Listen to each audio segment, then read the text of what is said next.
Ok, donc ce soir le but, présentation des microservices. Donc c'est pas forcément une conférence hyper poussée sur les microservices. Le but c'est de comprendre vraiment les concepts, ce qui se cache derrière le mot, parce que c'est quand même un buzzword depuis pas mal de temps maintenant. Et parfois on ne sait pas forcément ce qu'il y a derrière, ce que ça implique, et si on l'utilise correctement, ce mot-là. Donc pour ceux qui ne sont pas de SOAT, SOAT très rapidement en quelques chiffres, c'est une société, on a à peu près 300 consultants avec une croissance de 20% par an, on est un peu plus maintenant, on est aux alentours de 400. Et dont nos cœurs de métier, c'est principalement les technologies Microsoft, Java, Web Mobilité et au niveau organisationnel, on a les méthodes agiles avec un pôle notamment d'agilité par rapport à ça. Donc moi je m'appelle Bertrand Lehur, je fais partie du pôle d'expertise Java. On a un pôle d'expertise .NET, Java et d'agilité avec des coachs agiles, en plus du pôle de consulting classique, enfin de consultant classique. Et je suis aussi formateur sur Spring et d'autres formations. Donc le sommaire de ce soir, on va pouvoir commencer avec les architectures monolithiques. Qu'est-ce qu'on entend derrière le mot architecture monolithique? Pourquoi est-ce qu'on a choisi ce mot-là? Ensuite, on va pouvoir définir ce que c'est que les microservices.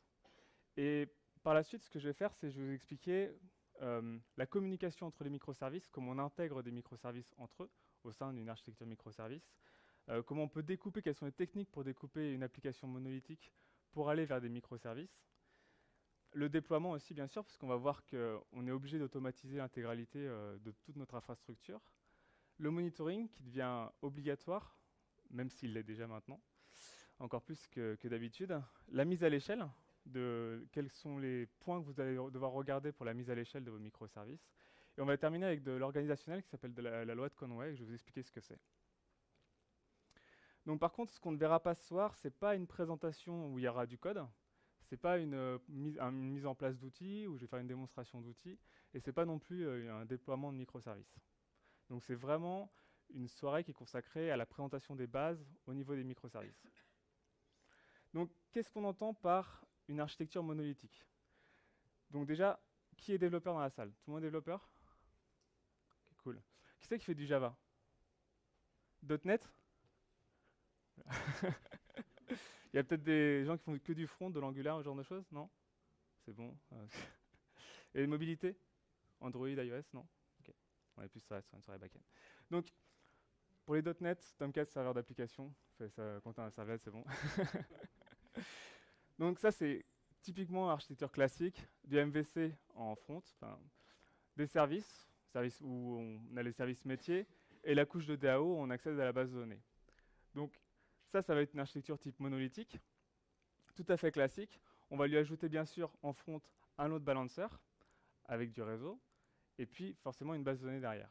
Ça, c'est ce qu'on va pouvoir définir par du monolithique classique, c'est-à-dire que vous avez une application qui a démarré avec quelques lignes de code, qui grossit, mais au bout d'un moment, on va commencer à dépasser les 50 000 lignes de code, 70 000 lignes de code, monter à 200, 300 000 lignes de code peut-être, et là on va se retrouver avec une énorme appli dont on va pas forcément pouvoir maîtriser les tenants et les aboutissants, et donc on va pouvoir commencer à se poser des questions en disant est-ce qu'on a fait le bon choix? Alors peut-être que c'était le bon choix au début, ça ne l'est plus forcément maintenant. Mais il y a quand même des avantages à ces applications-là. Très clairement, c'est que déjà, il y a une simplicité de mise en œuvre. Lorsque vous commencez un projet, vous n'allez pas vous amuser à faire plein de microservices, des trucs hyper compliqués. Vous avez besoin de faire une application qui va être facile à comprendre, facile à faire évoluer. Et donc, vous allez forcément partir sur ce genre d'application qu'on dit monolithique parce qu'elles deviennent énormes après par la suite. Vous avez forcément une seule base de code où tous vos développeurs vont pouvoir taper dessus. C'est une efficience à petite échelle parce que c'est ce qu'il y a de plus rapide à mettre en œuvre et le plus rapide à pouvoir travailler dessus aussi. Donc c'est forcément efficient à petite échelle. On va avoir des problèmes avec la scalabilité par la suite, on va pouvoir le voir. Et la latence, elle est applicative parce qu'on n'a pas une latence réseau entre différentes applications, mais bien quelque chose qui se passe au sein d'une même application avec un processus. La base de données qui est connectée derrière ces applications, elle a aussi des avantages. C'est que elle est bien sûr simple à mettre en œuvre. Une base MySQL, ça va être facile à mettre en œuvre et rapide à pouvoir travailler avec. Les requêtes et les jointures, elles sont facilitées lorsqu'on a une petite appli. On a un seul schéma avec un seul déploiement. Lorsqu'on va vouloir mettre à jour la base de données, on va le faire une seule fois. Et puis forcément, comme je disais auparavant, une efficience à petite échelle. Le seul problème, c'est qu'on commence à avoir des désavantages sur ce genre d'application lorsqu'on commence à grossir. Et la plupart des avantages, c'est ceci. Mauvaise application de la modularité, parce qu'elle a commencé à grossir, on a eu plusieurs équipes de développeurs dessus, et donc par conséquence, on va avoir de moins bonne modularité, puisque on va avoir par exemple du code métier qui va se retrouver dans des couches qui ne sont pas dédiées à ça. C'est naturel, c'est pas forcément, c'est mauvais normalement, mais après on est dans la vie réelle. Le temps de build qui est de plus en plus long, on peut se retrouver avec des temps de build qui vont jusqu'à 30 minutes sur les très grosses applications. Donc à chaque fois qu'on travaille dessus, attendre les temps de build, c'est long, c'est de la perte de temps. Le déploiement aussi, on va très régulièrement avoir un load balancer, et derrière ce load balancer là, deux fois le même serveur qui font la même chose. On peut avoir un downtime, de l'échec lorsqu'on va faire le déploiement. Et on a aussi une mauvaise mise à l'échelle, mauvaise scaling. Lorsque vous avez 1000 ou 2000 utilisateurs sur une application avec Atom 4, ça va être facile à gérer.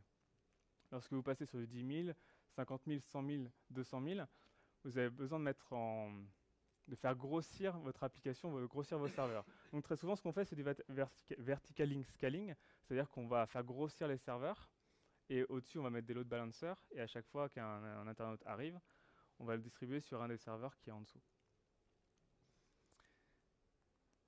Les bases de données monolithiques, elles ont aussi des inconvénients. Le couplage qu'on peut avoir entre l'application et la base de données. Le mauvais scaling et la redondance. Pourquoi? Parce que plus ça va grossir, plus on va avoir besoin de mettre un serveur de base de données puissant. Et on va faire le choix de faire de la redondance. Donc on va rentrer dans les systèmes de redondance qui peuvent être plus ou moins complexes. On a aussi ce fameux single point of failure, c'est-à-dire que si votre base de données échoue ou si elle tombe tout simplement, vous allez avoir des problèmes au niveau de l'application puisque votre application n'est plus capable de rien faire. Et le management du schéma, puisque votre application qui est au-dessus devient énorme et donc forcément elle va avoir besoin de la base de données pour beaucoup de choses qui sont des choses qui sont différentes. Et donc votre schéma, vous allez devoir le mettre à jour au fur et à mesure avec une équipe de développeurs qui va vouloir mettre plein de choses au fur et à mesure à jour. Ça va créer un couplage fort entre l'application et la base de données. Et forcément, au bout d'un moment, le schéma devient un peu plus complexe à mettre à jour au fur et à mesure. Alors, les microservices, ils ne sont pas arrivés comme ça. Les microservices, c'est une évolution de notre industrie. Ce n'est pas un mot-clé qui est arrivé avec un concept en disant voilà, on va faire des microservices, ça va être comme ça. C'est plutôt, il faut voir ça comme une évolution de tout ce qu'on a pu apprendre ces 15 dernières années. Ces 15 dernières années, on a eu le Domain-Driven Design avec le livre de Eric Evans. On a eu l'intégration continue. J'espère que tout le monde fait l'intégration continue ici. Ouais, ça va. Les concepts d'intégration continue. La virtualisation à la demande. L'automatisation des infrastructures. On dit qu'une infrastructure doit être de plus en plus scriptable. C'est-à-dire qu'on n'a pas besoin d'avoir d'humains pour pouvoir redémarrer des serveurs ou pouvoir déployer des serveurs. On le fait via des scripts type Chef, Puppet, si vous connaissez par exemple. On va de plus en plus vers des équipes de développement autonomes, et ça c'est grandement aidé par l'agilité. Donc dans les processus organisationnels, Agile, Lean Startup. Et bien sûr, on a eu de plus en plus besoin de scaling, de mise à l'échelle. De plus en plus d'applications, des énormes bases d'utilisateurs, et donc on a eu besoin de trouver des solutions pour pouvoir avoir des sites, par exemple des sites internet qui sont toujours opérationnels, des applications qui sont toujours opérationnelles, malgré le fait que la base de données utilisateurs grossisse, malgré le fait qu'il y ait un nombre de visiteurs qui augmente sur le site. Donc ça, c'est ce qui s'est passé notamment ces 15 dernières années. Et donc vous avez eu par exemple les géants du web comme Facebook, comme Google, ou bien d'autres, qui ont cherché à trouver des applications qui étaient liées à leurs problématiques à eux. Mais que de plus en plus de sites ont. Google et Facebook, bien sûr, vont aux milliards d'utilisateurs, mais il y a aussi des sites français qui sont largement en millions, dizaines de millions. Donc ces sites-là aussi ont ces problématiques-là. Donc les microservices, ils ont émergé grâce à un ensemble de concepts et de techniques. Ce que je vous disais, ce n'est pas un mot qui est arrivé, qu'on a défini. C'est vraiment une suite de choses qui sont arrivées ces 15 dernières années, dont on a pu définir qu'après, c'était des microservices. Donc maintenant, on va pouvoir passer aux microservices. Ça va être l'ensemble des étapes qu'on va pouvoir voir. Donc les microservices, maintenant, comment on pourrait définir ça? En fait, des microservices, on ne les définit pas. Il n'y a pas de définition derrière le mot microservice, mais par contre, il y a un ensemble de caractéristiques. Ça dépend des gens, mais généralement, elles se regroupent devant un ensemble d'une dizaine de caractéristiques, dont la première sur laquelle on va pouvoir commencer, c'est petit et focalisé sur une seule responsabilité. Votre microservice ne fait qu'une seule chose. Et il la fait bien. Ça rappelle aussi un peu l'open source. Lorsque vous avez une librairie, elle fait une seule chose, Elle essaye de le faire le mieux possible. Alors, cette seule responsabilité, en fait, c'est une extension du Single Responsibility Principle de Robert C. Martin. Vous pouvez le retrouver dans ce livre-là notamment, 87 choses que tous les programmeurs devraient savoir, et qui dit qu'en fait, toutes les choses qui changent ensemble doivent pouvoir être mises ensemble, et toutes les choses qui changent pour des raisons différentes, être séparées. En fait, pour faire court, c'est qu'en gros, une classe, une fonction, un élément système doit faire une seule chose, et la faire ce pourquoi elle est faite. Ceux qui connaissent peut-être le Single Responsibility Principle, c'est normal, puisqu'il fait partie des 5 principes solides qui sont définis ici. Notamment pour beaucoup d'entre vous, vous devez connaître l'inversion de dépendance. Si vous voulez regarder chacun des principes, vous pouvez aller sur Wikipédia ou n'importe où, ils sont forcément énoncés. Donc si on revient sur les caractéristiques des microservices, je vous ai dit petits et focalisés sur une seule chose, ce sont aussi des applications qui sont autonomes. Elles ont leur propre cycle de vie, elles vont pouvoir fonctionner de manière indépendante par rapport aux autres, et ça c'est important parce qu'elles doivent éviter le couplage. C'est-à-dire qu'elles ne doivent pas avoir besoin d'un autre pour pouvoir fonctionner. Elles sont autonomes. Elles sont organisées autour de capacités métiers, et elles sont plus des produits que des projets. Ça veut dire que votre microservice, en soi, il va avoir lui aussi une valeur ajoutée produit. Il va servir à quelque chose. Bien sûr, il ne sert pas à vendre quelque chose, mais il a un avantage produit au sein de votre architecture. Par exemple, ça va être un microservice qui permet d'enregistrer les utilisateurs. Ça va être un microservice qui permet de stocker un fichier, par exemple. Et ce n'est plus un projet, c'est un produit en tant que tel au sein de votre architecture. Les endpoints évolués et canaux de communication pauvres, en anglais ils vont dire smart endpoint, j'aurais pu mettre endpoint intelligent, mais je trouvais qu'évolué ça pouvait être un peu mieux. Smart endpoints et dumb pipe, c'est-à-dire des canaux qui sont bêtes et pauvres. C'est ce qu'on va voir par rapport à la différence avec SOA. Ça veut dire que ces canaux-là ne font que transiter de la donnée. À aucun moment il y a de la modification dans ces canaux de communication. Et ça c'est quelque chose qui est important dans les microservices. Toute votre base de réseau ne doit pas contenir de règles métiers à l'intérieur. Vu que c'est décentralisé, la gouvernance bien sûr est décentralisée. Vous avez un management de la donnée qui est décentralisé puisque la donnée va être stockée à plusieurs endroits, dans différentes bases, et chaque microservice va avoir une base de données qui lui est propre. Et donc cette donnée-là n'est pas gérée par un seul et même système. La donnée est répartie sur différents systèmes. L'automatisation de l'infrastructure, j'en ai déjà parlé tout à l'heure, c'est quelque chose qui devient fondamental avec les microservices. Pourquoi? Parce que si vous avez, par exemple, 5 microservices dans votre architecture, s'il y en a un qui a besoin de scaler sur lequel il est sur 10 machines, et que vous avez besoin de faire une modification sur ce microservice-là, et que vous êtes obligé de vous connecter à la main sur vos 10 machines, vous comprenez que vous commencez à perdre du temps et à avoir quelques problèmes. Le problème se multiplie encore quand vous commencez à avoir 100 microservices dans une très grosse entreprise, par exemple. Donc, c'est absolument indispensable d'avoir l'automatisation de l'infrastructure. Et enfin, il y a le fameux pattern qui est Design for Failure, c'est-à-dire qu'il doit être fait pour pouvoir tomber s'il y a besoin, et l'infrastructure doit être capable de pouvoir le remonter. C'est quelque chose qu'on a beaucoup entendu parler, notamment avec Netflix, et je vous parlerai plus tard avec le Chaos Monkey. Enfin, les microservices, ils sont indépendants, bien sûr, mais ils peuvent être remplacés de manière indépendante. Vous ne devez pas avoir besoin de toucher un autre microservice pour pouvoir en remplacer un. Et bien sûr, il peut être updaté de manière indépendante.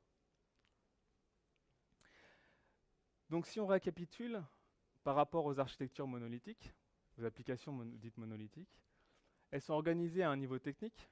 Ça veut dire que vous allez avoir de l'UI, un serveur d'application et de la base de données, plus un projet. Alors que les microservices, elles sont organisées au niveau métier. C'est plus un produit. Donc vous allez avoir un microservice de livraison, un microservice de catalogue produit, et un microservice par exemple qui est lié aux achats. Et dans ces microservices-là, vous allez avoir des composantes techniques. Mais la façon dont votre infrastructure est découpée, elle est découpée au niveau produit. Et ça, c'est une composante importante. Qui c'est qui a déjà fait du SOA? Je pensais qu'il y avait plus de gens que ça. On m'a fait une réflexion juste dans la salle de pause avant que j'arrive en me disant mais le truc que tu présentes, c'est SOA en fait? Pourquoi vous faites ça? Bah pas vraiment. Pourquoi? Parce que SOA avait une grande composante, c'était les ESB, Enterprise Service Bus. Et la différence notamment avec SOA qui avait ces fameuses ESB, je vais vous faire un schéma juste après, c'est que les microservices, ils sont sur des canaux de communication pauvres. Pas de médiation, pas de transformation. Si un microservice parle à un microservice A parle à un microservice B, le canal de communication ne fait pas de transformation ou de médiation sur le message. Ça, c'est quelque chose qui est important. Donc, au niveau des SOA, donc services orientés architecture, on avait très souvent des services qui étaient plus gros que ce qu'on peut définir dans des microservices, et on mettait des ESB au milieu. Notamment, si je ne me trompe pas, dans .NET, il y avait Microsoft Beanstalk, il y avait des gens qui bossaient là-dessus à côté de moi, à la FNAC. Et ces gens-là, notamment dans leur ESB, implémentaient des règles métiers. C'est-à-dire que si vous avez un produit qui arrive dans un service, il passe par l'ESB, en fonction de la catégorie de son produit, on ne va pas faire la même chose. Le problème, c'est que quand vous avez un problème au sein de votre infrastructure, au sein d'une des applications, vous commencez à avoir des difficultés à identifier d'où peut venir ce problème. Parce que vous commencez à avoir tout un plat de spaghetti, ici, où on fait plein de règles métiers en disant « Ah, on ne peut pas le faire là et tout. Non, mais là, c'est bon, on a de la donnée, vas-y, on va pouvoir le trier ici. » Et puis comme ça, celui-là va pouvoir recevoir la donnée de manière correcte, parce qu'en fait, le problème, c'est que ce service-là, il est trop vieux, personne ne veut toucher le code, donc on ne veut pas faire le tri là-dedans, donc on va le faire là-dedans. Et au bout d'un moment, vous avez les règles métiers partout, et toutes les responsabilités se mélangent. C'est la grosse différence avec SOA. Si vous regardez le point de vue de Martin Fowler, pour lui, il pense que SOA, c'est un énorme ensemble, et que microservice serait un sous-ensemble de SOA. C'est vrai, ça veut dire qu'ils auraient à peu près les mêmes composantes, mais microservices auraient des spécificités. Un autre point de vue aussi, ce serait celui-ci, c'est de se dire qu'en fait, des années 90 et plus tard, même encore aujourd'hui, on ferait ce type d'application qui serait monolithique, qui serait fortement couplée, dont tout serait au sein d'une même application, avec une base de données. On aurait évolué dans les années 2000 vers du SOA, avec ce qu'on appelle un couplage lâche entre les applications. Et on évoluerait par la suite, après 2010, sur du découplage total pour les microservices, avec, comme je vous le disais, ici c'est le petit message qui est là, mais dumb messaging pipe, ça veut dire qu'en gros, vous avez des canaux de communication pauvres. Ça, c'est la façon jolie à laquelle on pourrait représenter. La façon développeur serait plus ça. C'est-à-dire qu'avant, on avait un plat de spaghetti, on est passé à la pizza, avec des grosses parts de pizza, puis maintenant, on est plus sur des petits cupcakes qu'on va essayer de bichonner.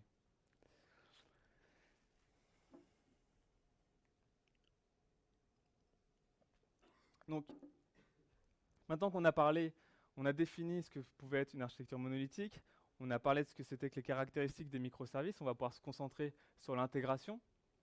Et donc ça veut dire la communication entre chaque microservice. Comment est-ce qu'on intègre un microservice à un autre au sein d'une architecture et comment ils peuvent discuter entre eux. Alors pour ça, il y a un ensemble de bonnes pratiques à prendre en compte, je vais en énoncer 3. La première qui est absolument importante, c'est garder ces API technologie agnostique. Ça veut dire qu'on ne va pas imposer qu'une des technologies qui soit présente dans votre système d'information ait besoin d'un client de cette même technologie. Ça veut dire que n'importe quelle techno doit pouvoir taper dans votre API. Pourquoi? Très simplement parce que le marché évolue tellement rapidement de nos jours que si vous commencez à imposer une stack technologique particulière pour pouvoir dialoguer avec un de vos microservices, vous allez créer forcément un couplage qui va être lié à l'évolution de cette stack technologique. Et on ne veut pas de ce genre de choses. Déjà parce qu'on va le voir par la suite, on veut pouvoir avoir différentes technos pour différents microservices. Donc, vous restez technologie agnostique. Ensuite, vous gardez votre service le plus simple possible pour que les gens puissent le consommer de manière très rapide et très facilement. Pourquoi? Parce que si vous avez besoin d'un mois pour comprendre une API, on n'est pas trop dans la rapidité et ça va être difficile à mettre en œuvre. On va potentiellement avoir plus de problèmes à l'intégration de ce microservice-là. Donc, il doit rester simple pour être facile à comprendre, facile à updater et facile à recréer s'il y a besoin. Ensuite, vous devez absolument cacher les détails de l'implémentation de votre microservice pour éviter de créer un couplage avec votre implémentation. Si un microservice A appelle un microservice B et qu'on appelle directement l'implémentation qui est cachée derrière, forcément vous allez avoir un couplage et le jour où vous aurez besoin de changer l'implémentation du microservice B, vous allez être embêté sur le microservice A. Donc ça, c'est les 3 grandes bonnes pratiques à avoir lorsqu'on va faire de la communication. On va gérer la communication entre microservices. Quelle technologie on peut utiliser pour la communication entre ces microservices? La première sur laquelle on pourrait penser, ce serait du remoting avec du RPC. C'est pas forcément recommandé. Pourquoi? Parce qu'on va cacher l'aspect réseau. Ça va devenir abstrait. Tout ce qui est derrière cet appel remoting, en remoting. Et puis on va avoir des problèmes comme avec Java RMI, qui sont extrêmement liés à la plateforme. Si vous utilisez du RMI, vous allez forcément avoir besoin de la stack Java et Java EE. Et donc, vous devenez agnostique à une technologie au niveau du canal de communication. Donc ce que vous pouvez faire, c'est plutôt vous orienter vers des protocoles comme Thrift. Moi, c'était Facebook qui avait fait Thrift à l'époque, ou protocole Buffer qui avait été fait par Google, qui ont énormément d'implémentations différentes pour chaque langage. Et donc là, typiquement avec ce type d'implémentation, on voit que les géants du web ont travaillé depuis très longtemps sur l'aspect communication entre leurs différents services parce que eux ont eu des problèmes de scaling depuis de nombreuses années et donc ont déjà travaillé à ça. Donc comme je disais, ce n'est pas forcément recommandé d'utiliser du RPC. On va naturellement se diriger vers du REST. Tout le monde connaît REST ici? Tout le monde l'utilise? Ok, donc il y a la définition ici, mais je pense que ce n'est pas la peine que je vous la relise. Les avantages du REST, ils sont très connus, c'est qu'ils ont beaucoup de plateformes, il y a beaucoup de plateformes et beaucoup de langages qui supportent REST. Il est facile à exploiter parce qu'il y a beaucoup de clients différents. Si vous avez besoin de faire une petite requête sur une API, vous pouvez faire un curl, c'est rapide à faire, vous n'avez pas besoin d'implémenter tout un client, etc. etc. Donc c'est facile d'utilisation par rapport à ça. On peut utiliser tous les avantages d'HTTP, ça veut dire la redirection, le caching. Et puis bien sûr, il supporte plusieurs formats, XML, JSON, Atom. Ça représente des avantages parce qu'aujourd'hui, ils sont quand même très connus de la part des développeurs et très utilisés. Dans les API, vous avez un niveau de maturité. Les gens ne les voient pas forcément, mais on va pouvoir déterminer au niveau de maturité, bien sûr de l'équipe, mais de votre API, avec tout ce qu'ils ont réussi à implémenter. Je vous épargne le niveau 0, mais en gros, plus vous allez monter, au début, vous allez commencer avec une seule URI, avec un seul verbe, puis plusieurs URI avec un seul verbe, un get, par exemple. Et après, vous allez monter au niveau supérieur, c'est-à-dire que vous allez utiliser plusieurs URI et plusieurs verbes, du get, du post, du put, etc. Et le niveau au-dessus, ça va être utilisé hypermédia. Donc en gros, le summum de la maturité au niveau des API, ça va être utilisé hypermédia. On appelle aussi ITOAS.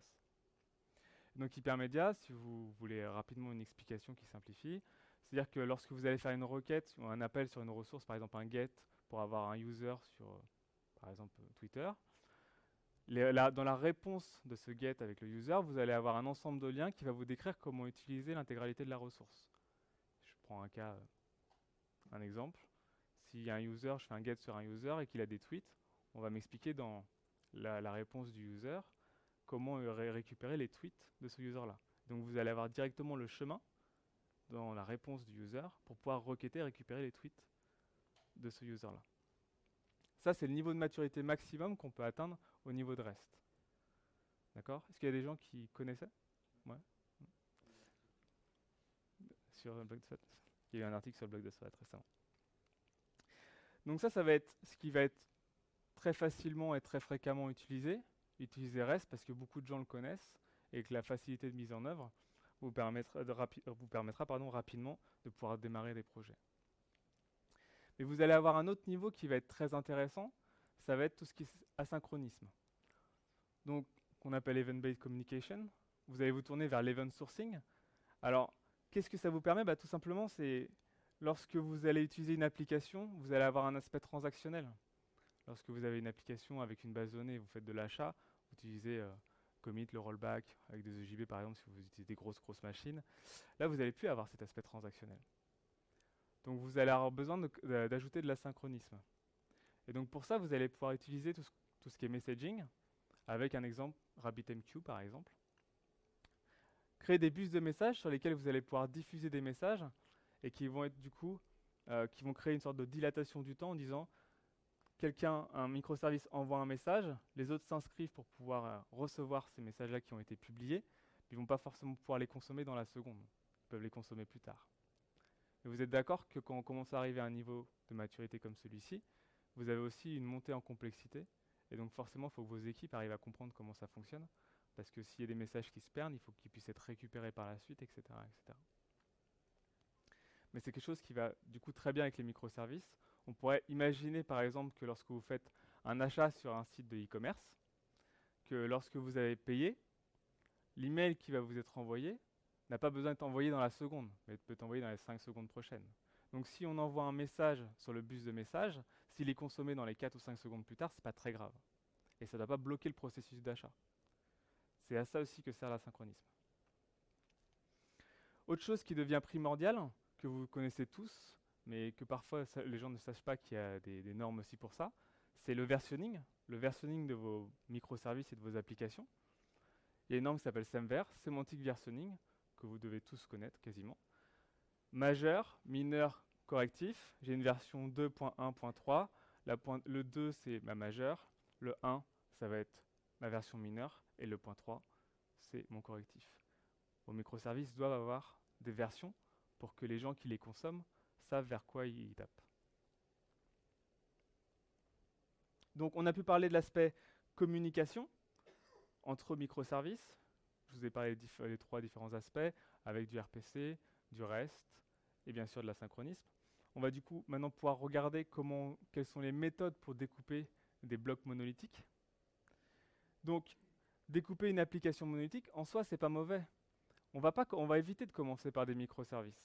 Et d'ailleurs, il y a un article de Martin Fowler qui s'appelle Monolithic First, et qui dit que en fait, tous les gens qui ont fait des microservices en ayant commencé par des applications monolithiques qui ont grossi, qui ont fini par découper, ça a toujours marché. Enfin, toujours marché. Ça a marché. Par contre, commencer directement par des microservices, les gens qui ont fait ça ont rencontré des problèmes par la suite. Pourquoi? Très simplement parce que vos applications, lorsque vous allez vouloir commencer à développer vos applications microservices, si vous ne savez pas comment les découper, vous allez avoir un mauvais découpage dès le début. Si vous avez une application que vous laissez grossir, une application qui devient un gros mastodonte, et que vous allez savoir comment est-ce qu'elle est utilisée par exemple par vos utilisateurs ou les problèmes que vous avez eus, vous allez pouvoir commencer à découper cette application en fonction des problèmes que vous avez eus. Et donc, en soi, les microservices, ce n'est pas quelque chose qu'il est nécessaire de mettre en place dès le début. Ça peut être une stratégie d'évolution au sein de votre architecture. Et donc, pour ça, comment découper votre application monolithique? Il y a des étapes. Et il faut vous poser la question de pourquoi est-ce que vous voulez découper votre application monolithique? Il y a par exemple 4 grandes raisons qu'on peut avoir.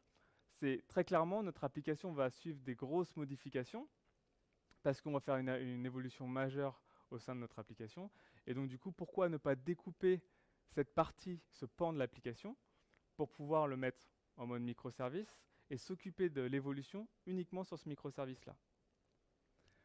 La deuxième raison, c'est par exemple la structure de vos équipes. Vos équipes, elles peuvent être placées dans plusieurs régions. La France, les États-Unis, l'Inde, pour ceux qui font de l'offshore, ou du nearshore avec le Maghreb par exemple. Mais on peut aussi dire à l'intérieur de la France. Vous avez une équipe à Nantes, vous avez une équipe à Paris. L'équipe de Nantes va s'occuper du catalogue produit, l'équipe de Paris va s'occuper du paiement, par exemple. Et donc, vous vous dites dans ce cas-là, pourquoi ne pas découper en microservices? Chacune des équipes étant responsable d'une partie du produit, qui devient lui-même un produit. Mon catalogue produit devient un produit, mon application de paiement devient aussi un produit. Donc ça, c'est aussi une façon de faire, c'est de dire, j'ai des équipes multirégionales, je vais chacune leur donner un pan de l'application, et ils vont être indépendants. La sécurité, parce que vous pouvez très bien décider qu'à un moment, votre application possède énormément de données sur vos utilisateurs, des statistiques, des données de paiement par exemple, et dire pourquoi est-ce que l'intégralité de mon site web aurait besoin d'avoir accès à ces données-là au sein de la base de données. On peut très bien dire j'extrais ça, et on pourra requêter ce microservice que sous certaines conditions. Enfin, le dernier cas, ça pourrait être la technologie. Par exemple, vous voulez utiliser du Java pour faire des applications de gestion, mais pouvoir utiliser du Node.js pour faire autre chose, utiliser du Erlang pour pouvoir faire du messaging, ou du Scala pour pouvoir faire des choses qui sont plus réactives. Et donc, on va utiliser des technologies particulières à un usage particulier. Utiliser du Cassandra, base de données orientée colonne, pour pouvoir faire par exemple du log, remplir fortement votre base de données Cassandra, alors qu'on va vouloir faire plus de la gestion, par exemple, avec une base de données MySQL. Ce qui va être plus compliqué si on a une stack type monolithique, parce que On va se dire, voilà, j'ai une base de données MySQL. Si je commence à plugger ça avec une base de données Oracle ou Cassandra, je risque de rencontrer des problèmes. Si c'est séparé en microservices, chacun a sa responsabilité. Alors, pour découper une application monolithique, un des premiers steps qu'on pourrait avoir, ou une première solution qu'on peut avoir, c'est utiliser Domain Driven Design, bien sûr, comme j'ai énoncé le bouquin tout à l'heure, le livre tout à l'heure. C'est utiliser ce qu'on appelle les bounded context au sein de Domain Driven Design. En français, une traduction s'appelle contexte borné. C'est quoi? Ce serait de dire que notre application a des fonctionnalités et on va pouvoir la découper par rapport à ces blocs fonctionnels. C'est un choix, c'est de dire voilà, j'ai une fonctionnalité, c'est le paiement par exemple, je vais la découper avec ce bloc fonctionnel de paiement, c'est le bloc fonctionnel d'indexation, etc., etc. Ça, c'est une première façon de faire, découper par bloc fonctionnel. Une autre façon, ce serait d'utiliser ce qu'on appelle les SIMS, qui est issu de ce livre qui s'appelle Working Effectively with Legacy Code, qui a été écrit par Michael Feathers, et qui définit les SIMS comme un morceau de code qui peut être isolé et sur lequel on peut travailler sans avoir d'impact sur le reste de la code base, sur la base de code. C'est-à-dire que vous avez un morceau de code plus ou moins gros au sein de votre application, et vous allez dire si celui-là je le retire, il n'aura pas d'impact sur le reste de mon code. Donc je peux y aller tranquillement et créer un microservice par rapport à ça. Donc c'est ce que je disais ici. Le but c'est de définir, d'identifier les SIMS dans l'application qui vont pouvoir devenir ensuite des services. Donc ça va être les deux grandes façons de faire pour pouvoir découper un bloc monolithique en microservices. Dans tous les cas, si vous faites le choix de découper votre application dite monolithique, il est nécessaire d'y aller par itération. Ne pas essayer de découper trop finement. On dit que normalement c'est fine-grained architecture, donc ça veut dire qu'il y a une architecture qui est découpée de manière très fine. Mais si on va dans un découpage très fin dès le début, on risque de rentrer dans un niveau de détail qui est trop important et de s'enliser dans ce niveau de détail. Donc le but c'est plutôt de dire je prends ce gros bloc là, je le divise en 2 ou en 3, et après par la suite, peut-être que ce bloc qui était le résultat de la première scission, on va le redécouper encore. On le verra par la suite, ça vous permet aussi pour vous de votre côté de monter en compétence sur les technologies, puisque les technologies deviennent de plus en plus hétérogènes.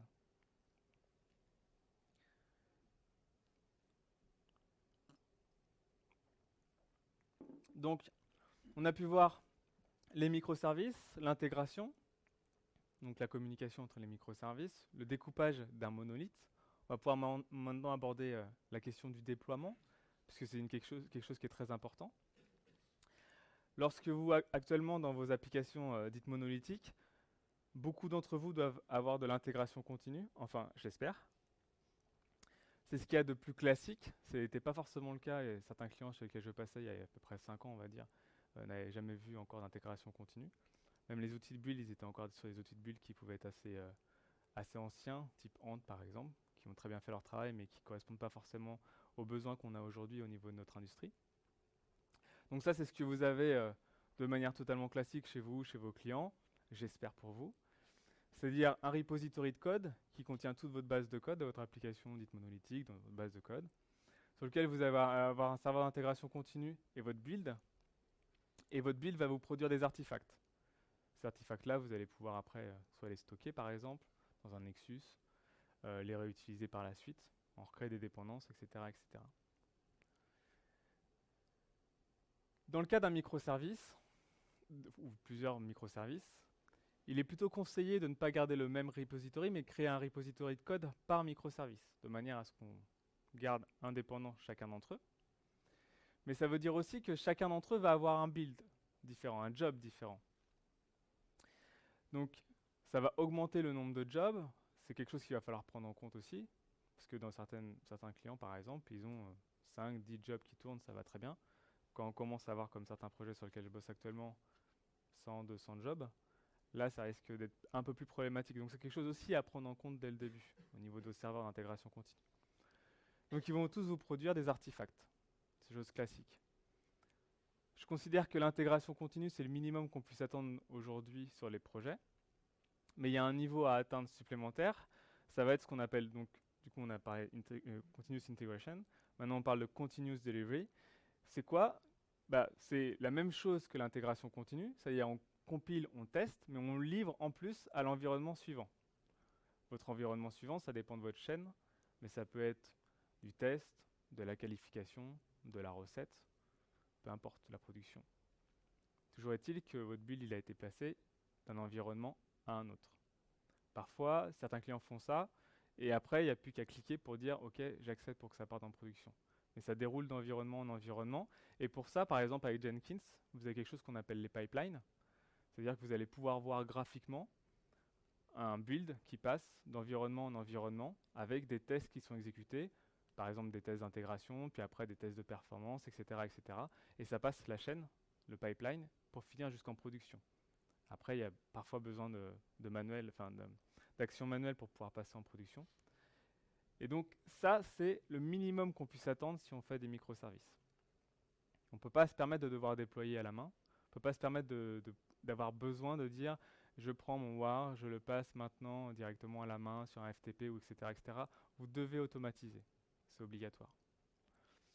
Et le niveau suivant, c'est le niveau que j'expliquais auparavant. Ça veut dire vous allez compiler, tester, mais là, ça va être un déploiement en production de manière automatique. C'est quelque chose qu'on peut retrouver par exemple chez GitHub. GitHub, lorsque les développeurs commit, c'est déployé sur l'ensemble de l'infrastructure dans les minutes qui suivent. Ça passe tout un ensemble de tests qui sont automatisés. Ça responsabilise directement le développeur. Si le code ne marche pas, ça ne marchera pas en production. Si tu n'as pas écrit des tests qui sont valables pour pouvoir tester ton propre morceau de code. Ils avaient publié un article il y a quelques temps en disant on ne fait pas de rollback chez GitHub, mais par contre on corrige. Et le plus longtemps qu'ils avaient en correction, c'était 25 minutes. Pourquoi? Parce qu'ils updatent de manière tellement fréquente sur des tellement petites portions de code qu'ils savent d'où peut venir l'erreur et comment la corriger de manière très rapide. Donc ça, c'est ce qu'on va appeler le continuous deployment. Donc, lorsque vous scriptez votre infrastructure pour arriver vers ce niveau d'automatisation, vous allez avoir quelque chose qui va arriver aussi par la suite, c'est ce qu'on va appeler les immutable servers. Ça veut dire que vous n'avez plus de serveur, par exemple un Tomcat, un WebLogic qui existe en production, dans lequel on va déployer un WAR, un EAR ou ce que vous voulez, mais vous allez avoir des serveurs qui deviennent immutables, c'est-à-dire qu'ils ne changent pas. Ils ne changent pas pourquoi? Parce qu'en fait, toute leur configuration est par exemple dans un repository de code, donc ça va être votre code applicatif, mais toute la configuration de votre serveur va être aussi dans un repository de code. Et vous allez pouvoir utiliser des outils comme Puppet ou comme Chef pour pousser au déploiement de votre serveur, mais si votre serveur a un problème, les gens ne vont pas se connecter en SSH en production pour pouvoir régler ce problème. Ils règlent le problème sur le repository et ils redéploient le serveur. C'est-à-dire que le serveur il a un état stable, il a un état fixe, il ne change pas. Pourquoi? Parce que le but, c'est d'éviter ce qu'on appelle le configuration drift. Ça veut dire quelqu'un qui a modifié une configuration et qui n'a pas forcément dit à tout le monde, et plus tard, on va killer le serveur, on va vouloir redémarrer avec une version N+1 de l'application, et il n'y a plus rien qui marche. Pourquoi? Parce qu'il y a des fixes qui avaient été faits en production directement, et qu'on n'a pas pris en compte à un niveau plus avant pour savoir comment est-ce qu'on pourrait faire pour s'en dépatouiller. Et il y a une société par exemple qui s'appelle Clever Cloud, c'est une société nantaise qui fait du PaaS, du Platform as a Service.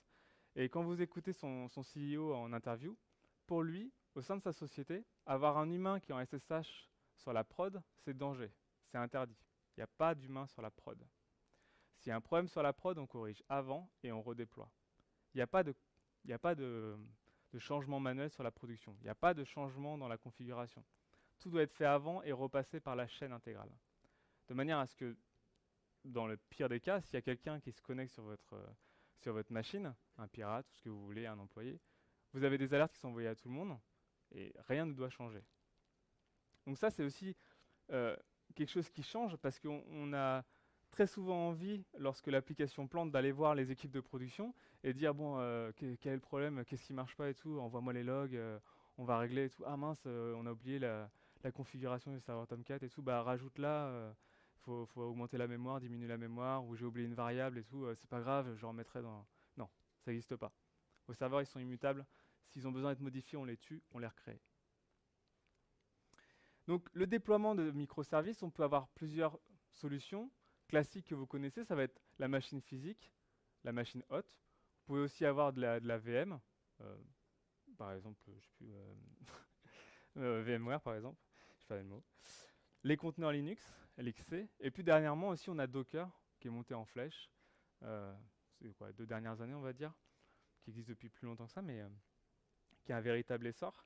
Et si vous vous intéressez un peu à ce qui se dit, notamment au niveau des conférences, on voit de plus en plus que Docker et les microservices commencent à être liés. Pourquoi? Parce qu'avec les images Docker, si on veut aussi des bonnes pratiques, votre image Docker, donc qui va être montée, devient immutable. Parce que votre image Docker, quand vous la démarrez, vous n'allez pas la modifier après par la suite. Vous modifiez directement votre image, vous killez votre conteneur et vous le recréez. Et donc ce qui se passe avec les microservices, c'est que, et ça je ne l'ai pas précisé auparavant, c'est qu'on ne va pas forcément utiliser des serveurs d'application qui sont énormes ou des gros serveurs WebLogic ou ce que vous voulez, etc. On va très souvent utiliser des jars exécutables. Si vous regardez les derniers frameworks qui sont sortis, notamment au niveau de Pivotal avec Spring Boot, lorsque vous compilez, il vous gère un jar exécutable qui embarque directement le serveur. Vous avez juste à faire java-jar, etc. avec vos options, et ça démarre. Et donc si vous utilisez Docker, vous allez prendre, avec du script, votre image Docker, vous la démarrez. Une fois qu'elle est démarrée, vous appelez un autre script, et ce script va récupérer votre jar et vous l'exécuter comme un processus Unix. Si ça ne marche pas, s'il y a un problème, on kill tout, on recommence. De toute façon, ce n'est pas vous qui le faites, c'est votre script.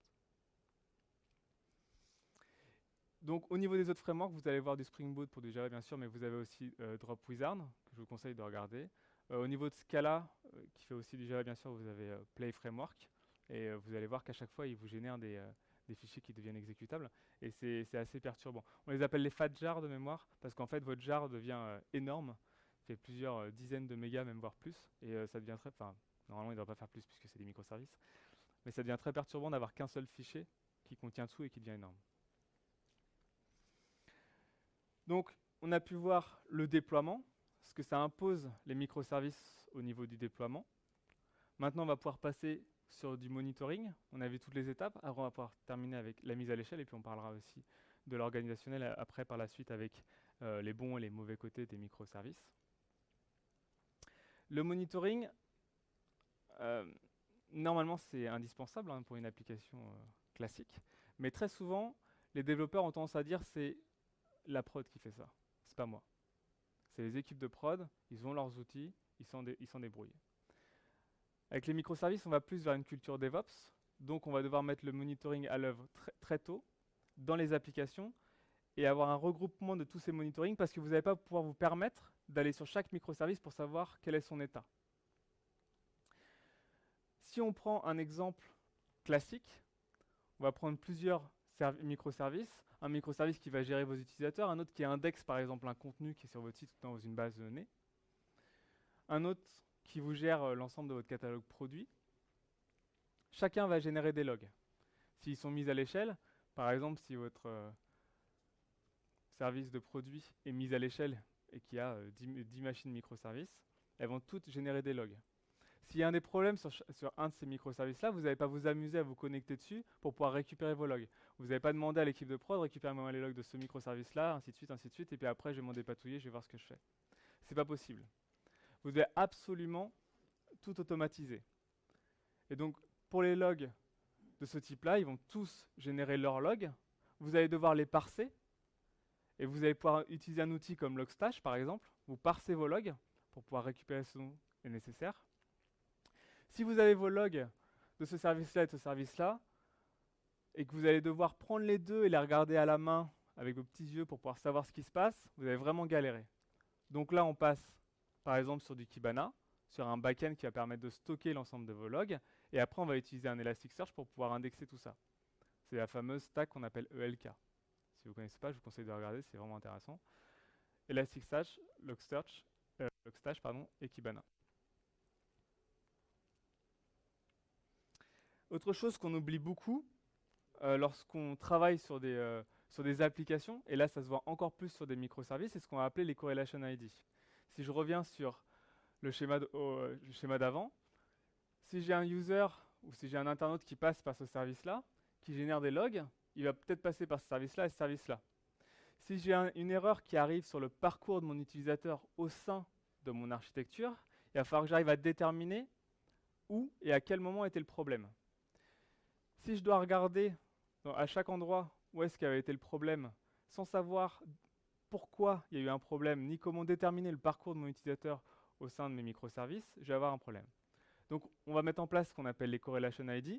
Ça veut dire que si j'ai un web front-end, votre utilisateur arrive dessus, il passe sur le registration service et qu'il irrigue après les autres microservices, on va mettre en place un ID unique pour les logs, qu'on va appeler du coup le correlation ID, qui va vous permettre de retrouver les logs qui sont liés à cet utilisateur-là sur l'ensemble de vos microservices. Après, à vous de voir comment vous pouvez le passer, par l'API, etc. Il y a plein d'autres solutions. Donc typiquement, si vous mettez en place ce genre de choses, ça vous donnera ça. Au niveau de vos logs, vous avez des logs qui sont liés à des microservices différents, et à chaque fois, vous avez un ID. C'est-à-dire qu'il va pouvoir être indexé par exemple par Elasticsearch, et vous allez pouvoir facilement le retrouver dans Kibana en disant voilà, il y avait cet ID là, apparemment il y a eu un problème, ressors-moi tous les logs qui sont associés à ça. Et c'est pour ça que je vous disais que vous avez besoin d'automatisation, vous ne pouvez plus vous permettre d'aller à la main, récupérer ce qu'il y a, etc., quoi. Vous êtes obligé de mettre en place une stack qui vous permettra de monitorer de manière très fine, notamment vos logs. Et encore plus quand on va arriver sur du transactionnel. Comme je vous l'ai dit, il n'y a plus de transactions, donc on va utiliser des services de messaging. On a besoin de savoir ce qui se passe au niveau des... Enfin, vu qu'il n'y a plus de transactions, on a besoin de savoir ce qui se passe au niveau de vos logs. Autre chose qui bien sûr existe déjà, mais que peut-être vous n'avez pas forcément mis en place, ça va être de dire aux développeurs maintenant, au sein de chaque microservice, vous allez utiliser des librairies comme Dropwizard Metrics pour la mesure, qui va vous permettre de récupérer tout un ensemble de mesures qui sont liées à votre JVM ou de consommation de votre application. Pardon. Et qui vont envoyer tout ça vers un serveur. Pareil, vous ne pouvez pas récupérer dans des fichiers texte ou ce genre de choses la consommation mémoire, l'utilisation de vos applications. Pour ça, il y a un serveur notamment, un truc qui s'appelle Graphite, que j'ai déjà vu à l'œuvre chez un des clients. C'est pas forcément très beau, mais ça fait très très bien le travail. Là, on peut avoir une visualisation graphique de la consommation mémoire d'une application. Par exemple, sur la gauche, vous allez avoir au niveau de votre arbre vos différentes applications, et dans chaque appli, vous allez pouvoir rentrer au niveau de l'arbre et voir ensuite les différents paramètres que vous allez pouvoir que vous avez choisi de rentrer dans votre application pour pouvoir suivre la consommation mémoire, par exemple. Ça devient obligatoire. Si vous êtes avec deux microservices, ça va pouvoir aller. Si vous arrivez comme Netflix à avoir plusieurs centaines de microservices à suivre, c'est impossible. Vous êtes obligé d'aller sur une infrastructure scriptée et d'avoir de l'automatisation à tous les niveaux. Et votre monitoring pour ça est très important parce qu'il vous permet de voir ce qui se passe. Et notamment au niveau de la consommation mémoire de certains microservices que vous allez devoir mettre à l'échelle. Pourquoi? Parce que, par exemple, si un utilisateur arrive sur votre site, peut-être qu'on a besoin souvent du catalogue produit pour pouvoir lui afficher, mais pas souvent du service de paiement. Tout le monde n'achète pas sur votre site, par contre, beaucoup de gens consultent votre catalogue produit. Et donc votre monitoring vous permet aussi de comprendre ce qui se passe et de dire celui-là, il est en train de commencer à avoir beaucoup de problèmes, il n'a pas assez de mémoire, on va scaler et du coup on va lui allouer d'autres machines pour pouvoir augmenter la résilience de votre architecture. Donc le scaling, la mise à l'échelle, j'en parlais, c'est quelque chose qui vous arrive naturellement quand votre application grossit. C'est normal. Et c'est pour ça aussi qu'on se dirige de plus en plus vers des choses comme les microservices. Et là-dessus, je vais encore reprendre un article de Martin Fowler, qui est, donc du coup, vous avez la source en bas, qui est l'article de référence sur les microservices qui a été écrit par Martin Fowler. Là, on voit bien sur la partie de gauche, c'est ce qui se passe avec une application monolithique. Lorsque vous allez devoir mettre à l'échelle, scaler avec votre application monolithique, vous allez premièrement faire grossir votre serveur, ajouter de la RAM, ajouter de l'IO, du disque dur, ce que vous voulez, ou de la RAM. Après, vous allez faire encore grossir, et puis au bout d'un moment, vous allez dire, bon bah voilà, maintenant il m'en faut 2, il m'en faut 3, vous allez mettre des load balancers au-dessus. Si votre application n'est pas stateful, vous allez commencer à avoir des problèmes de session, donc vous allez devoir avoir de la répartition de sessions sur l'ensemble de vos serveurs. Un utilisateur arrive sur un serveur 1, malheureusement, à la prochaine requête, il repart sur le serveur 3, donc on va mettre en place ce qu'on appelle le sticky session, ça veut dire que votre user arrive et reste toujours sur le même serveur. Problème, vous voulez mettre à jour ce serveur-là, vous le coupez pour le mettre à jour, vous dites au load balancer, tu me rediriges que sur le 2 et le 3, votre serveur revient et il n'est plus connecté. Votre utilisateur revient et il n'est plus connecté. C'est le problème dont je parlais au tout début de la présentation. Donc là, on voit bien que sur le scaling, on scale la même application avec les mêmes modules à l'intérieur, alors que tous les modules n'ont pas besoin d'être mis à l'échelle. Ce que je disais juste avant, votre module de produit a peut-être besoin d'être mis à l'échelle, mais pas votre module de paiement. Pas autant. Avec les microservices, sur la partie de droite, on voit ici, par exemple, sur cette partie-là, on n'a que 2 microservices, et le reste ne sont pas sur ce serveur-là. C'est aussi ce que vous allez faire avec de la mise à l'échelle. C'est prioriser certains services. Et vous posez la question au niveau produit, notamment quels sont les services qui sont le plus utilisés. Quels sont ceux sur lesquels je porte le plus d'attention. On va le voir après, mais lorsque votre infrastructure elle va tomber, qu'est-ce que vous faites? Une application monolithique, ça tombe, c'est fini, tout tombe. Microservice, vous pouvez faire le choix de dire, si ce microservice-là il tombe, c'est pas grave. Si c'est ce microservice qui affiche, je sais pas, par exemple, le rating, le nombre d'étoiles sur un film, bon, s'il tombe pendant 1 heure, c'est pas très grave. Par contre, si le paiement tombe, c'est un peu plus compliqué, parce que là, on perd de l'argent. Donc, on peut faire aussi des choix comme ça. Et donc, à ce sujet, quand je parlais d'infrastructures qui tombent, il y a un livre qui s'appelle Release It, qui a été écrit par Michael Nygaard, qui date un peu, mais qui est intéressant parce qu'il parle de tous les gros crashs qu'il y a eu au sein de systèmes d'information, et à chaque fois, c'est des problèmes en cascade. C'est-à-dire qu'on a un problème sur un pan de l'application, et au final, ça contamine l'ensemble de votre système d'information. Et par exemple, je ne sais pas, votre site qui sert à réserver des billets d'avion s'effondre. Vous essayez de le remonter, ça s'effondre à nouveau. Peut-être qu'en fait, c'est juste une partie de l'application qui a un problème et tout a été contaminé. Vous pouvez comprendre que dans les microservices, vous ne pouvez pas avoir ce genre de choses. Vous ne pouvez pas vous permettre d'avoir ce genre de choses. Pourquoi? Parce qu'ils sont tous indépendants. Du coup, vous allez devoir avoir besoin d'une réflexion pour savoir quels sont les microservices qui tombent, s'ils tombent, comment ils le font, et qu'est-ce qui se passe s'ils tombent, et comment on réagit. Ça veut dire, on ne se dit pas juste « Ah bah, tel mec pourra s'en occuper ». Non, c'est qu'est-ce qui se passe automatiquement au niveau de votre infrastructure. Si votre microservice B contacte le microservice C et que ça ne répond pas, est-ce que le A, qui avait appelé le B, va avoir un problème? Donc c'est au niveau du code que vous devez implémenter ce genre de choses. Je cherchais à avoir le user, avec mon microservice de user, ça ne répond pas. Qu'est-ce qui se passe? Peut-être que la personne peut encore surfer sur votre site sans pouvoir se connecter à son compte. C'est pas grave, on prend en compte. Si on ne prend pas en compte, il y a tout qui tombe. Donc pour ça, il y a un pattern qui s'appelle le circuit breaker, qui est nécessaire à mettre en place. Netflix, par exemple, a déjà travaillé dessus depuis longtemps, puisqu'il propose en open source une librairie qui s'appelle Istrix, que vous pouvez regarder. Et donc, ce qu'il faut, c'est au sein de votre code, c'est de dire, si j'appelle cette méthode-là, si j'appelle ce microservice-là avec cette petite portion de code, s'il ne répond pas, qu'est-ce que je fais? S'il me renvoie une erreur, qu'est-ce que je fais? Et c'est le genre de choses qui doivent être pris en compte à un niveau produit. Ça veut dire vous discutez aussi en disant, si le catalogue produit ne répond pas, est-ce que c'est grave? Qu'est-ce qu'on fait à ce moment-là? Est-ce qu'on dit c'est pas grave? Est-ce qu'on continue la requête? Etc. etc. Et ça va jusqu'à l'impact au niveau de votre code. Ça, c'est ce qu'on va appeler du coup circuit breaker. C'est un pattern que vous pouvez aussi regarder et qui a été mis en place par Netflix avec Istrix. Netflix a été énormément pionnier au niveau des microservices. Pourquoi? Parce qu'ils sont basés sur Amazon Web Services. Et le CTO d'Amazon Web Services, quand vous l'écoutez, la première chose qu'il vous dit, il fait « Ah bah de toute façon, si vous prenez une machine virtuelle sur Amazon Web Services, elle va tomber. » Donc là, en général, vous regardez, vous dites « Tiens, c'est bizarre comme discours. » Très souvent, en général, ils vous disent « Non, vous inquiétez pas, on a les 5.9, on est toujours up. » Lui, il dit « Non, ça va tomber. Le problème, c'est pas de savoir si ça va tomber, c'est savoir quand ça va tomber. » Et donc pour ça, vous devez mettre en place des scripts qui vous permettront de réallouer une machine virtuelle de manière automatique.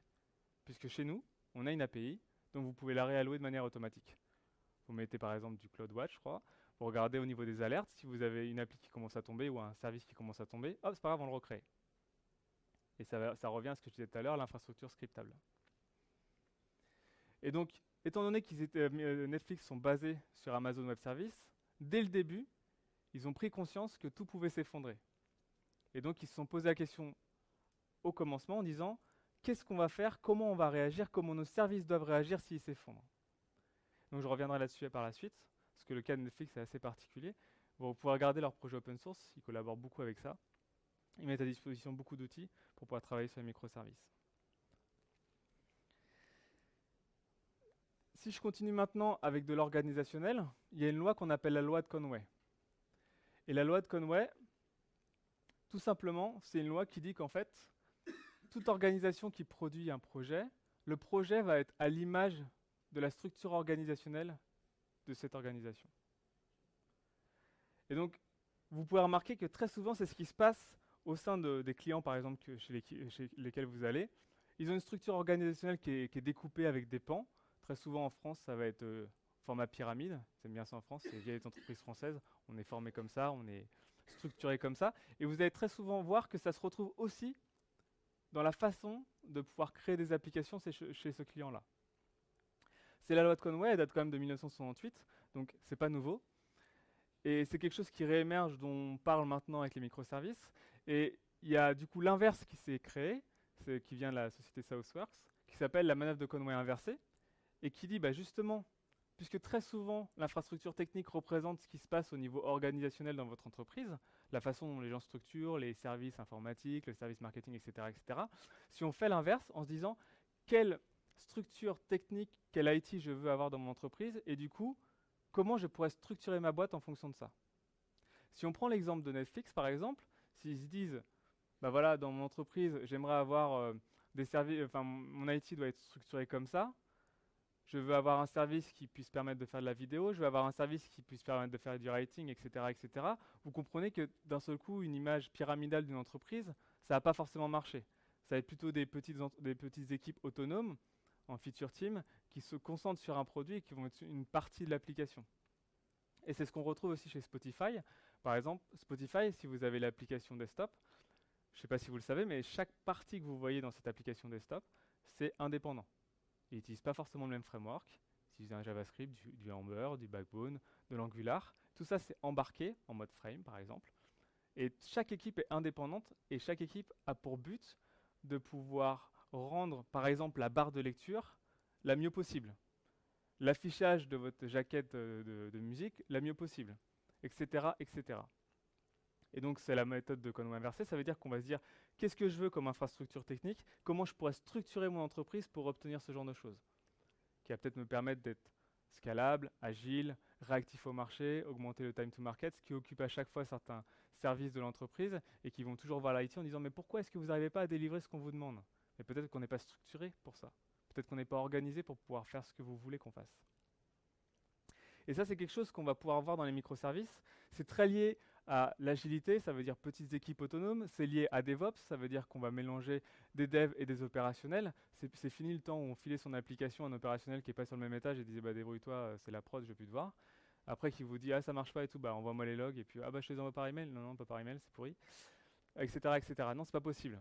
Du coup, les microservices au niveau organisationnel, et ça, c'est pas que de l'IT, ça va être se dire on adopte l'agilité, on adopte du lean, on adopte du DevOps, et on regarde comment on va se structurer au niveau des équipes.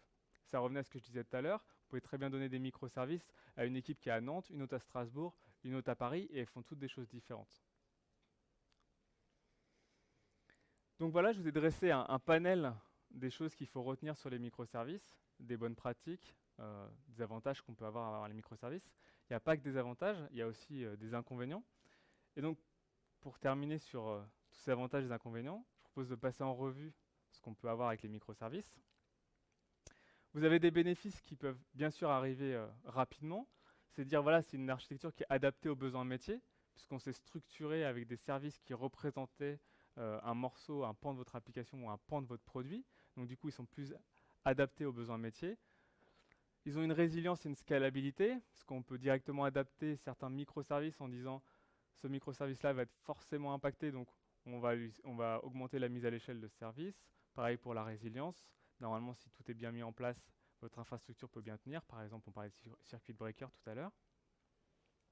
La facilité de déploiement, pourquoi? Parce que votre infrastructure est scriptée. Quelqu'un qui commit va plus avoir besoin de faire tout un ensemble de choses manuelles derrière pour pouvoir être sûr que son code arrive jusqu'à la production. De plus, les microservices doivent être simples, avec une seule responsabilité, donc ils sont faciles à comprendre, faciles à déployer. Les petites équipes concentrées sur les services, ça revenait à ce que je disais juste auparavant. On va être dans du feature team, par exemple. Petites équipes qui font des choses qui sont compréhensibles et qui vont pouvoir itérer sur le microservice qu'ils ont. Et ensuite, bien sûr, l'évolution, puisqu'on a une facilité de remplacement. Si au sein de votre architecture de microservice, on décide d'en retirer un ou du moins de le modifier, de le remplacer, on peut le faire puisque normalement, il n'y a pas de couplage entre chaque service. Donc vous pouvez avoir une évolution sur un microservice en particulier. On se dit par exemple, ce microservice-là reçoit une forte charge, je veux changer de langage, je veux changer de base de données. Peu importe. Par contre, il y a un ensemble d'inconvénients. C'est pas une silver bullet, les microservices. Et ça se voit très rapidement avec ce genre de graphe. Là, j'ai juste mis 5 microservices, ils sont tous interconnectés ensemble. La plupart d'entre vous sont des développeurs d'applications. Quand on commence à leur parler de système, et notamment de commandes Linux, Unix, on commence déjà à avoir quelques petits soucis. Parfois de la custo, du tuning de base de données, c'est pareil. Mais c'est encore pire, je pense, pour le réseau. Et pourtant, si on a des microservices comme était là, et on ajoute les communications, vous voyez très clairement qu'on commence à arriver à ce genre de choses. Chaque microservice est découpé. Et le canal de communication, c'est du réseau. On parlait de latence applicative tout à l'heure, maintenant on va être dans la latence réseau. On va falloir faire attention à ce qu'on fait avec les microservices, sinon on peut augmenter la charge au niveau du réseau. Et c'est pour ça aussi, je disais, au niveau organisationnel, ça ne va pas être juste, tiens, je fais un microservice et puis ils vont se démerder avec ça avec la prod. On va falloir discuter avec eux pour savoir ce qui va se passer au niveau réseau. Parce que quand ils vont commencer à tous discuter ensemble, la charge ne va pas être neutre. On ajoute les load balancers. Si vous avez besoin de mettre à l'échelle ou protéger un microservice, vous allez mettre un load balancer devant. On commence à arriver sur ce genre de choses. Vous voyez bien qu'on n'est plus juste dans la petite application qu'on va pouvoir gentiment updater. Et qu'on est plus dans des problématiques réseau, et pas que applicatives. Bien sûr, j'ajoute les bases de données, qui peuvent être différentes. Et d'un seul coup, vos équipes n'ont plus besoin que d'être développeurs Java, mais d'avoir aussi des connaissances dans d'autres corps de métier. Ou du moins, faire l'effort de compréhension. C'est pas juste de dire, bah c'est pas grave, c'est le DBA qui s'en occupe, c'est pas grave, c'est le mec de la prod. Je comprends pas ces commandes Unix, de toute façon. On s'en fout. Donc, on voit très clairement ici, ce que je viens de vous dire, c'est qu'on augmente le nombre d'éléments à surveiller et à optimiser. On augmente la latence réseau. On peut avoir aussi un coût de sérialisation et de désérialisation, qui peut ne pas être neutre dans certains cas. On va avoir aussi une requête. Une requête, si elle n'est pas correctement tracée, comme je disais tout à l'heure avec les logs, vous pouvez commencer à rentrer dans les problématiques qui ne sont pas neutres. Donc ça va être aussi les inconvénients des microservices. C'est de se dire, oh bah, j'ai une application monolithique qui n'est pas terrible, elle est lourde, elle est lente, etc. etc. Je vais vite la découper, puis ça va être très bien. Le but, c'est pas d'arriver à ça. J'ai une bouse au niveau des monolithiques, et j'ai un ensemble de petites bouses à gérer. D'accord ? C'est d'aller vers du mieux et vers de la compréhension. Donc, au niveau des microservices, il y a un ensemble de choses à respecter au minimum. Vous devez, et ça c'est le minimum qui est requis pour pouvoir faire des microservices, ça veut dire un déploiement, un provisioning rapide de vos applications. C'est fini le temps de dire, voilà, j'ai un build, ça met 20 minutes, je déploie en prod, ça met 20 minutes, bon bah dans une heure ce sera bon quoi. Là c'est plus possible. On effectue forcément un monitoring pour voir ce qui se passe à l'intérieur de votre architecture.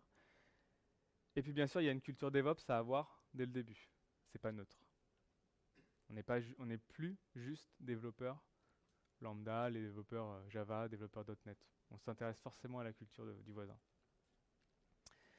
Vous devez aussi, alors avant c'était le minimum, mais ça c'est ce que vous devez aussi avoir, des logs efficaces pour les transactions métiers, bien sûr puisqu'on n'est plus dans un environnement transactionnel, donc il va falloir loguer ce qui se passe sur chaque microservice.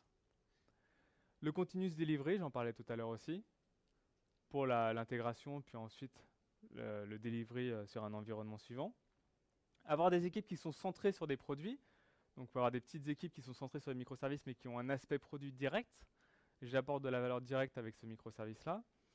Et des développeurs qui sont bien sûr multi-environnements. La personne qui dit moi je fais que du Java et je fais rien d'autre, ça va être très compliqué.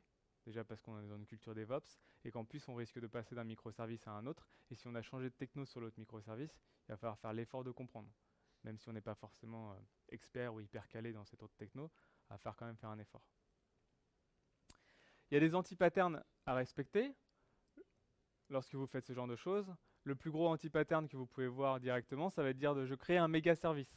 Je commence par un petit microservice, puis en fait je lui ajoute des fonctionnalités, puis en fait je continue, et en fait votre microservice devient une application monolithique à part entière. Et donc là vous commencez à avoir des problèmes. Les problèmes que forcément vous allez voir, c'est le problème c'est que dès qu'il a trop de responsabilités, le changement va être compliqué. On revient à ce que je disais tout à l'heure, single responsibility principle. Beaucoup trop de dépendances aussi. Si votre microservice grossit, il va avoir des dépendances qui va être plus compliqué à faire évoluer, plus compliqué à modifier. Un autre anti-pattern, le partage de persistance. Chaque microservice est indépendant. Le don't repeat yourself ne fonctionne pas en microservice, concept dry. C'est-à-dire qu'on ne va pas dire ah bah en fait ce code-là il est déjà dans ce microservice-là, donc je vais appeler ce microservice-là plutôt. Non, non. Le concept dry fonctionne à l'intérieur d'un microservice, mais il n'est pas efficient pour les autres microservices. Donc, on encapsule son microservice, on n'a qu'une interface, on ne touche pas à l'implémentation. Votre interface, ça va être par exemple votre API. Pourquoi? Parce que si vous partagez par exemple la persistance ou vous partagez une base de données entre 2 ou 3 microservices, lorsque vous allez vouloir modifier un microservice, vous allez avoir un problème parce que vous avez la persistance qui est valable pour 3 microservices. Et donc en faisant ça, vous avez cassé l'encapsulation. Vous avez cassé l'indépendance de votre microservice. Vous allez créer un couplage, et un couplage qui n'est pas forcément visible pour certains développeurs, ou pas forcément visible pour un utilisateur, qui va pouvoir utiliser un microservice en particulier, et qui ne va pas se rendre compte qu'en fait il est en train de mettre à jour une base de données qui est partagée par d'autres microservices. Donc ça, c'est les deux gros anti-patterns qu'on peut voir directement lorsqu'on commence à faire ce genre de choses. Après, il y a d'autres choses qui viennent par la suite, qui sont beaucoup plus techniques. Pour terminer, j'ai terminé avec deux cas d'exemples. Vous avez par exemple Google, vous avez eBay, vous avez Netflix. Vous pouvez regarder, il y a beaucoup de startups aussi qui commencent à en faire de plus en plus. Vous avez des retours d'expérience, notamment par exemple chez SoundCloud, qui est une boîte que vous connaissez peut-être, vous pouvez mettre au morceau en ligne, qui sont basés à Berlin notamment. Et chez Google, j'avais vu une conférence là-dessus sur le sujet, en fait Google libère au fur et à mesure des informations sur leur infrastructure. Ils ont encore des concepts qu'ils gardent bien sûr pour eux, mais ils ont des choses qui sortent au fur et à mesure, comme MapReduce qui était sorti à un moment, ils sortent Spiner, ils ont sorti, etc., etc. Ils sortent plein de concepts comme ça différents. Et ils ont partagé sur ce qui se passait au niveau de leur service, alors c'est pas forcément en mode microservice, mais plus service. Et chez Google, les communications sont standardisées. C'est-à-dire qu'on utilise du gRPC. gRPC, vous pouvez regarder, ils ont open sourcé le code il n'y a pas si longtemps que ça, si je ne me trompe pas. Pardon. Ce qu'il y avait en place sur le marché ne leur plaisait pas.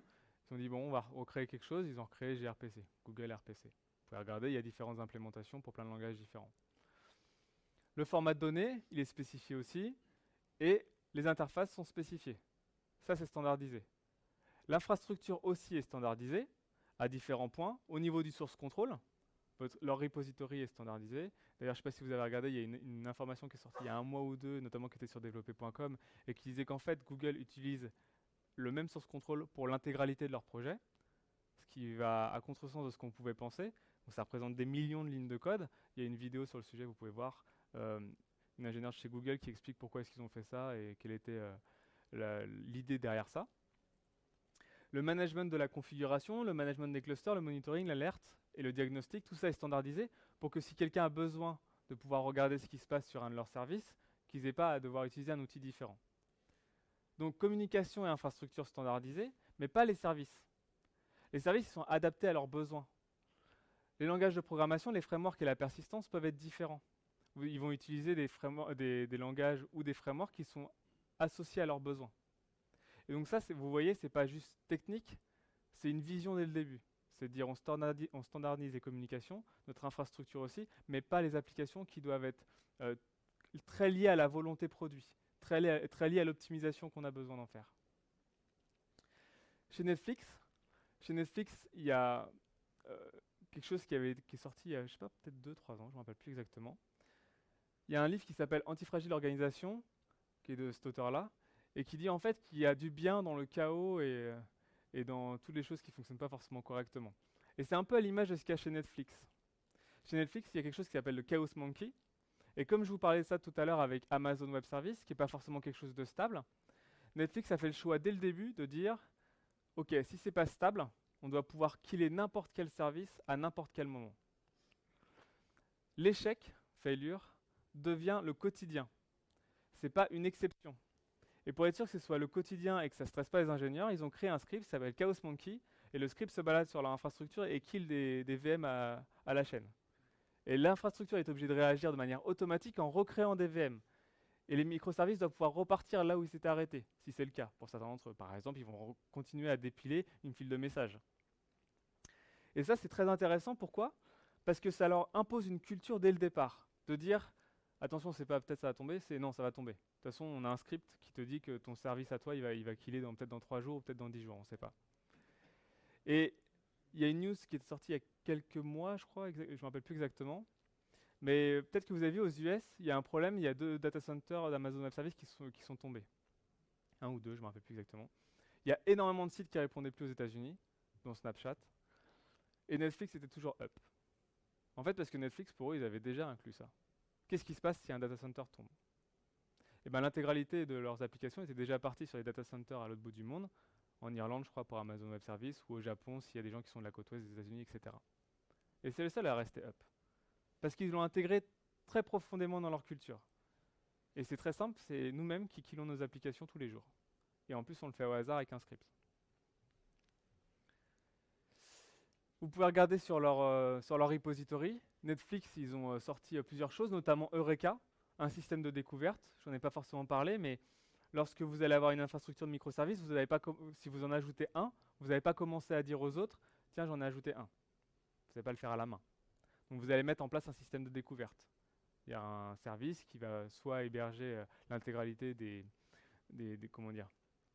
adresses de vos autres services, ou qui vont, au démarrage d'un service, indiquer les adresses de tous les autres services que lui va pouvoir stocker. Peu importe la façon dont c'est fait, c'est un service de découverte. Donc Eureka, Netflix l'a mis en place et l'a partagé en open source. Pareil pour Istrix, que je parlais tout à l'heure, c'est du circuit breaker. Ils ont tout un ensemble de librairies que vous pouvez regarder aussi.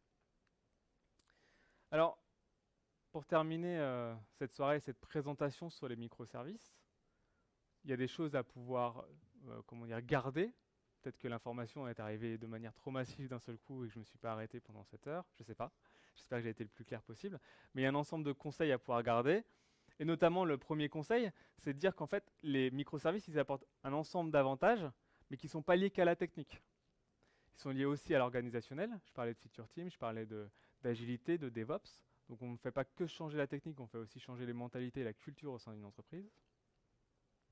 Technique, puisqu'on va pouvoir changer en fonction des langages, en fonction du besoin, etc., etc. Et au niveau du delivery, on est d'accord qu'il faut avoir une chaîne d'automatisation. Par contre, et ça vous avez dû le voir avec le petit schéma que j'avais fait tout à l'heure, il faut faire attention à la complexité. Il ne faut pas rentrer dans quelque chose de trop complexe tout de suite. Il faut penser aussi au niveau de maturité de vos équipes. Si vous arrivez chez votre client et que vous dites « les gars, on va faire du microservice », il faut que tous les gens avec qui vous bossez soient capables de pouvoir le faire, ou capables de l'accepter, capables de changer leur habitude, capables d'évoluer. Ce n'est pas quelque chose d'anodin, ça va aussi avec la culture. Et donc, pour terminer, le dernier conseil que je peux vous donner pour pouvoir commencer à travailler sur les microservices, ça va être déjà de commencer avec 1 ou 2 microservices. Pas commencer à éclater votre application monolithique. Vous sortez un service, vous commencez déjà à définir le périmètre de ce service, pouvoir dimensionner aussi votre risque, vous dire qu'est-ce que je vais faire, comment je vais le faire et quel risque j'ai. Donc c'est ce que je disais, ça va permettre de gérer votre périmètre de travail. Ça vous permet aussi à vos équipes de monter en compétences, de pouvoir comprendre ce qui se passe, de comprendre que leur rôle aussi peut changer en tant que développeur. Et donc ils vont peut-être devoir apprendre d'autres langages, d'autres façons de penser, d'autres compétences du réseau, du système, pouvoir comprendre ce qui se passe, au moins. Et ensuite, une fois que vous avez fait un microservice, vous allez pouvoir prendre du recul et ajuster le niveau de granularité. Vous allez itérer en disant j'en fais un deuxième, est-ce que celui-là je le fais aussi gros ou est-ce que je le fais plus fin? Et donc ça c'est une démarche que vous pouvez faire de manière itérative pour être sûr de la montée en compétence de vos applications, bien sûr, de vos équipes, pardon, et après par la suite pouvoir découper au mieux vos microservices avec la taille qui serait idéale pour votre système d'information à vous et qui ne sera pas le même qu'une autre entreprise ou qu'un autre client. Merci.